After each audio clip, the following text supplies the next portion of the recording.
ବେଉଳି 10 block 1 unit 1 ଉତ୍କଳର ବ୍ୟାସ ଆଦିକବି ମାଟିର ମହାକବି ଓ ଶୂଦ୍ରମୁନି କିଏ? ସାରଳା ଦାସ।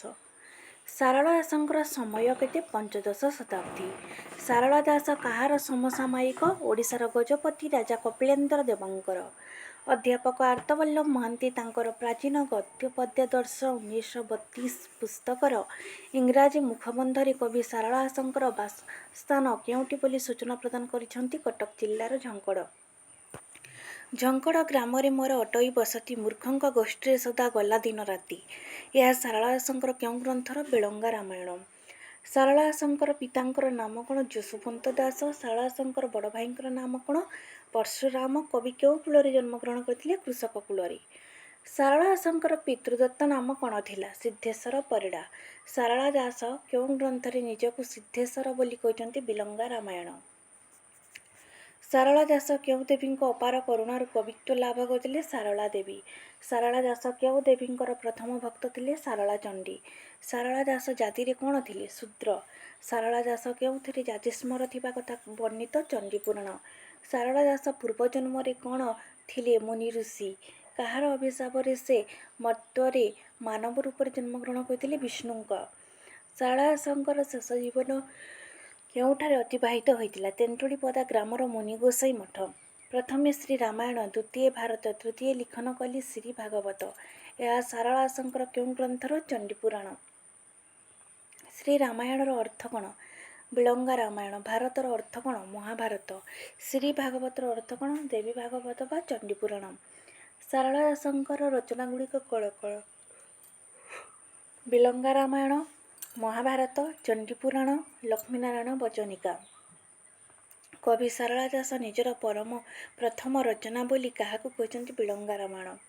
ବିଳଙ୍ଗା ରାମାୟଣ କାହାର କଥୋପକଥନ ମାଧ୍ୟମରେ ରଚିତ? ମହାଦେବ ଓ ମାତା ପାର୍ବତୀ। କିଏ ମହାଦେବଙ୍କୁ ଅନୁରୋଧ କରୁଛନ୍ତି ବିଳଙ୍ଗା ରାମାୟଣ ଶୁଣାଇବାକୁ? ମାତା ପାର୍ବତୀ। କେଉଁ ସଂସ୍କୃତ ଗ୍ରନ୍ଥର ଅବଲମ୍ବନରେ ବିଳଙ୍ଗା ରାମାୟଣ ରଚିତ? ଅଦ୍ଭୁତ ରାମାୟଣ।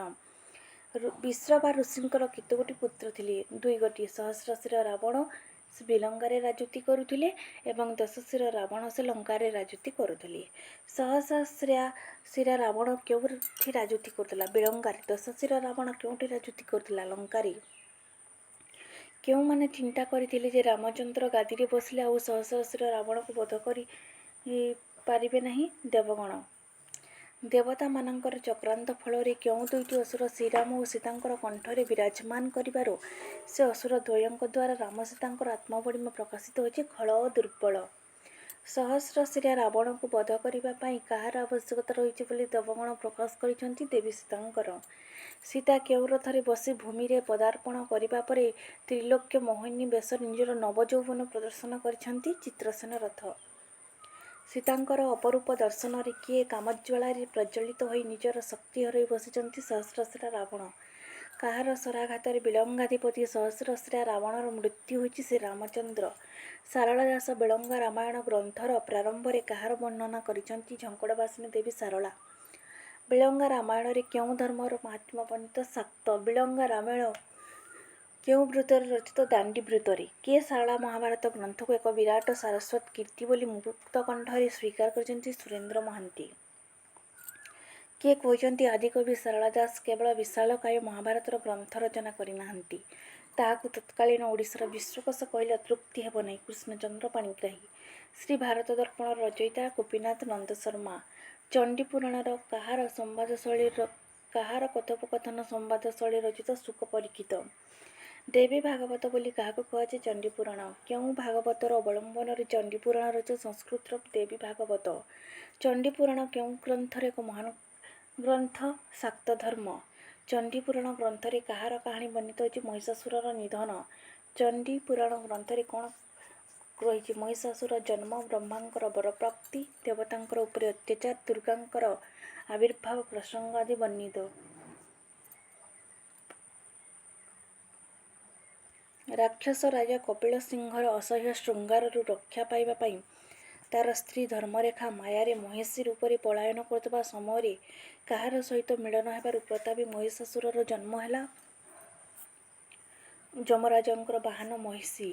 ମହିଷାସୁର କାହାକୁ ସନ୍ତୁଷ୍ଟ କରି ବରରେ ବଳୀୟାନ ମହିଷାସୁର ଦେବ, ଦାନବ, ଯକ୍ଷ, ଗନ୍ଧର୍ବ, ନର ଅଥବା ବାନର କାହାରି ହାତରେ ତାର ନିଧନ ହେବ ନାହିଁ ବୋଲି ଜାଣି ନିଜର ଅତ୍ୟାଚାରରେ ଦେବକୁଳଙ୍କୁ ଚିଷ୍ଟ କରି ପକାଇଲା। ବ୍ରହ୍ମାଙ୍କ ଦେବଗଣଙ୍କୁ ରକ୍ଷା କରିବା ପାଇଁ ଦେବୀ ଦୁର୍ଗା କେଉଁ ରୂପରେ ମହିଷାସୁରର ବଧ କରିଥିଲେ? ମୋହିନୀ କେଉଁ କାବ୍ୟରେ ମାତୃଶକ୍ତିର ମହିମା ଓ ଶାକ୍ତ ଧର୍ମର ଗୌରବ ଗାଥା ବର୍ଣ୍ଣନା କରିଛନ୍ତି? ଚଣ୍ଡୀପୁରାଣ। ଲକ୍ଷ୍ମୀନାରାୟଣ ବଚନିକା କେଉଁ କୃତରେ ରଚିତ? ଦାଣ୍ଡି। ଲକ୍ଷ୍ମୀନାରାୟଣ ବଚନିକା କାହାର କତକ କଥନରେ ରଚିତ? ଲକ୍ଷ୍ମୀ ଓ ନାରାୟଣ। ଲକ୍ଷ୍ମୀ ଓ ନାରାୟଣ ବଚନିକା ଗ୍ରନ୍ଥଟିରେ କେତୋଟି ପଦ ରହିଛି? 79। ଲକ୍ଷ୍ମୀନାରାୟଣ ବଚନିକା ଗ୍ରନ୍ଥରେ କ'ଣ ସୂଚନା ଦିଆଯାଇଛି? ମହାଲକ୍ଷ୍ମୀଙ୍କ ବ୍ରତ। ଲକ୍ଷ୍ମୀନାରାୟଣ ବଚନିକା ଗ୍ରନ୍ଥର ପ୍ରଭାବରେ କିଏ ଲକ୍ଷ୍ମୀ ପୁରାଣ ରଚନା କରିଛନ୍ତି? ବଳରାମ ଦାସ। ସମାଜ ଜୀବନରେ ଏକ ସଂଯତ ଜୀବନଯାପନ କରିବାର ସୂଚନା ପ୍ରଦାନ ଓ ଏକ ସୁସ୍ଥ ସମାଜର ଗଠନ ପ୍ରଦାନ କେଉଁ ଗ୍ରନ୍ଥରେ କରାଯାଇଛି? ଲକ୍ଷ୍ମୀନାରାୟଣ ବଚନିକା। ସାରଳା ମହାଭାରତର ପ୍ରଭାବ ଗ୍ରନ୍ଥ। ଗୋପୀନାଥ ଦାସଙ୍କର ଟୀକା ମହାଭାରତ, ପୁରୁଷୋତ୍ତମ ଦାସଙ୍କ ଟୀକା ମହାଭାରତ, କେଶବ ପଟ୍ଟନାୟକଙ୍କ ଛାନ୍ଦ ମହାଭାରତ, ଉପେନ୍ଦ୍ର ଭଞ୍ଜଙ୍କ ସୁଭଦ୍ରା ପରିଣୟ, କବିବର ଦାନାଥ ରାୟଙ୍କ ଦୁର୍ଯ୍ୟୋଧନ ରକ୍ତନଦୀ ସନ୍ତରଣ, ଗଙ୍ଗାଧର ମେହେରଙ୍କ କୀଚକବଧ, ମଧୁସୂଦନ ରାଓଙ୍କ କର୍ଣ୍ଣବଧ, ନନ୍ଦକିଶୋର ବଳଙ୍କ ଶର୍ମିଷ୍ଠା, ସୁରେନ୍ଦ୍ର ମହାନ୍ତି ଶ୍ରୀକୃଷ୍ଣଙ୍କର ଶେଷ ହସ, ଯଦୁବଂଶ, କିଶୋରୀଚରଣ ଦାସଙ୍କର ତ୍ରୟୋବିଂଶ ମୃତ୍ୟୁ, ଅନାଦି ସାହୁଙ୍କର ଜରାସନ୍ଧ, ପ୍ରତିଭା ରାୟଙ୍କ ଯାଜ୍ଞସେନୀ। କିଏ କହିଥିଲେ ଧର୍ମରେ ଥିଲେ ବାବୁରେ ସବୁ କାଳରେ ଥାଇ, ଅଧର୍ମ କଥା ସେ କଲେ ହେଁ ନର ହୋଇ? ସାରଳା ଦାସ। ସଂକ୍ଷିପ୍ତ ଉତ୍ତରମୂଳକ ପ୍ରଶ୍ନାବଳୀ। ନମ୍ବର 1 ସାରଳା ଦାସଙ୍କ ପିତୃଦତ୍ତ ନାମ କ'ଣ ଥିଲା? ସାରଳା ଦାସଙ୍କ ପିତୃଦତ୍ତ ନାମ ସିଦ୍ଧେଶ୍ୱର ପରିଡ଼ା। ନମ୍ବର 2 ସାରଳା ଦାସ କେଉଁ କେଉଁ ଗ୍ରନ୍ଥ ରଚନା କରିଥିଲେ? ସାରଳା ଦାସ ମହାଭାରତ, ବିଳଙ୍ଗା ରାମାୟଣ, ଚଣ୍ଡୀପୁରାଣ, ଲକ୍ଷ୍ମୀନାରାୟଣ ବଚନିକା ରଚନା କରିଥିଲେ। ନମ୍ବର 3 ଚଣ୍ଡୀପୁରାଣର ଅନ୍ୟ ନାମ କ'ଣ? ଚଣ୍ଡୀପୁରାଣର ଅନ୍ୟ ନାମ ଦେବୀ ଭାଗବତ।